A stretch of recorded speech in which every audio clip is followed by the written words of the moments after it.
Hi! ఈరోజు మనం dry fruit coconut బర్ఫీని ఇంట్లో ఈజీగా ఎలా తయారు చేయాలో చూద్దామా?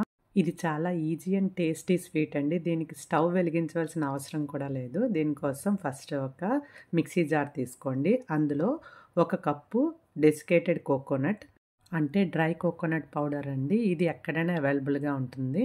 అదే మెజర్‌మెంట్‌లో 3/4 కప్పు మిల్క్ పౌడర్ తీసుకోవాలి. 1/2 కప్పు షుగర్ వేసుకోండి. ఒక 3 ఎలాచి పైన తొక్క తీసేసి లోపల గింజలు మాత్రమే వేసుకోండి. ఇప్పుడు దీన్ని మనం మెత్తగా గ్రైండ్ చేసుకుందాం. చూడండి ఇలా. గ్రైండ్ చేసుకున్న పౌడర్ని ఒక బౌల్లోకి తీసేసుకోండి. ఇందులో 1 పించ్ ఫుడ్ కలర్ వేసుకోండి అండ్ కొంచెం స్పూన్తో మిల్క్ వేసుకొని మనం దీన్ని చపాతీ పిండిలాగా కలుపుకోవాలి. చూడండి ఇలా మిల్క్ వేసుకున్నప్పుడు మాత్రం చాలా కొంచెం వేసుకొని కలుపుకోండి మిల్క్. ఇప్పుడు మీకు నచ్చిన ఏవైనా 3 డ్రై ఫ్రూట్స్ తీసుకోండి. నేనైతే కాజు, పిస్తా అండ్ బాదాం తీసుకున్నాను. ఈ మూడింటిని మనం చిన్న ముక్కలుగా ఎయిదర్ కట్ చేసుకోండి, లేదు అంటే గ్రేటర్లో వేసేసుకొని గ్రైండ్ చేసేసుకోండి. చూడండి ఇలా ముక్కలుగానే ఉండాలి, పౌడర్గా అవ్వకూడదు. దీన్ని ఒక బౌల్లోకి తీసుకోండి. ఇప్పుడు ఈ డ్రై ఫ్రూట్స్లో మనం ఆల్రెడీ కలిపి పెట్టుకున్న ఈ కోవా ఉంది కదండి, దాన్ని కొంచెం ఇందులో తీసి కలుపుకొని దీన్ని కూడా మనం ఒక ముద్దలా చేసుకోవాలి.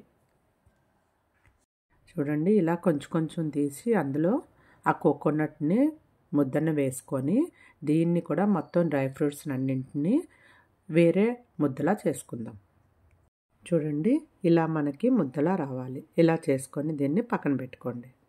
ఇప్పుడు ఏదైనా ఒక బటర్ పేపర్ కానీ, లేదు అంటే ఒక కవర్ కానీ కిచెన్ కౌంటర్ మీద వేసుకొని మనం ఆల్రెడీ కలిపి పెట్టుకున్న కోకోనట్ డౌని దీని మీద వేసుకొని దాన్ని కొంచెం ఇలాగ స్ప్రెడ్ చేసుకొని దాని మీద ఇంకో బటర్ పేపర్ కానీ కవర్ కానీ పెట్టుకొని చపాతీ కర్రతో మనం దీన్ని ఇలాగా పాముకుందాం. అది పల్చగా పామకూడదండి. చూడండి ఇలా పామిన తర్వాత పైన కవర్ని బటర్ పేపర్ని తీసేద్దాం.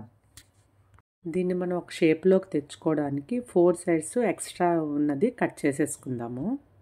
ఇలా కట్ చేసుకొని బటర్ పేపర్ మీద డ్రై ఫ్రూట్ మిక్చర్ని తీసుకొని దీన్ని ఒక స్ట్రైట్ బార్లా చేసుకుందాము. చూడండి మనకి సైడ్ ఎలా ఉంది, దానికి కరెక్ట్గా ఇది ఫిట్ అవ్వాలి. అంత లెంత్తో బార్ చేసుకుందాం. చూడండి ఇలా బటర్ పేపర్తో షేప్ ఇస్తూ మనం దీన్ని కరెక్ట్గా బార్ షేప్లోకి వచ్చినట్టు చేసుకోవాలి.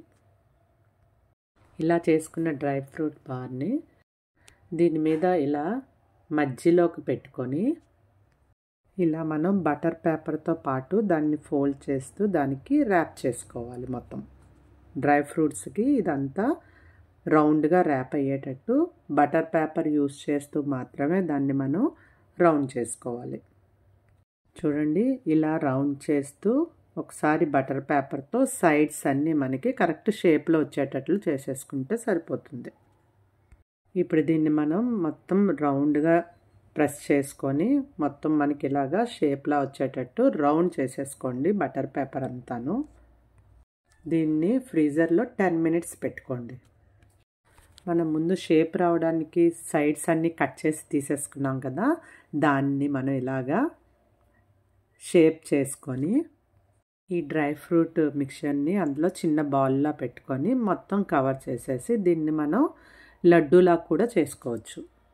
చూడండి ఇలా కవర్ చేసేసి దీన్ని మనం రౌండ్గా చేసేసుకుంటే మనకి డ్రై ఫ్రూట్ కోకోనట్ లడ్డు కూడా అయిపోతుంది. చూడండి 10 మినిట్స్ తర్వాత దీన్ని బేకింగ్ పేపర్ నుంచి తీసేసుకోండి బయటికి. స్వీట్ షాప్ లుక్ రావడానికి దీని మీద నేను సిల్వర్ ఫుడ్ పేపర్ని కూడా వేశాను. ఇప్పుడు దీన్ని మనం కట్ చేసుకుందాం పీసెస్గా. ఇలా అన్నీ కట్ చేసేసుకొని మనం దీన్ని సర్వింగ్ ప్లేట్లోకి తీసేసుకుందాం. మన డ్రై ఫ్రూట్ కోకోనట్ మావా స్వీట్ రెడీ అయిపోయిందండి. స్వీట్ షాప్ లుక్కే కాకుండా అంతే టేస్ట్గా కూడా ఉంటుందండి. దీనికి మనం స్టవ్ వెలిగించవలసిన అవసరం లేదు. No bake recipe and no fail recipe కూడాను. ఈ దీపావళికి మీరు ఈ స్వీట్ ఇంట్లో తయారు చేసి ఎలా వచ్చిందో నాకు కామెంట్ చేయండి.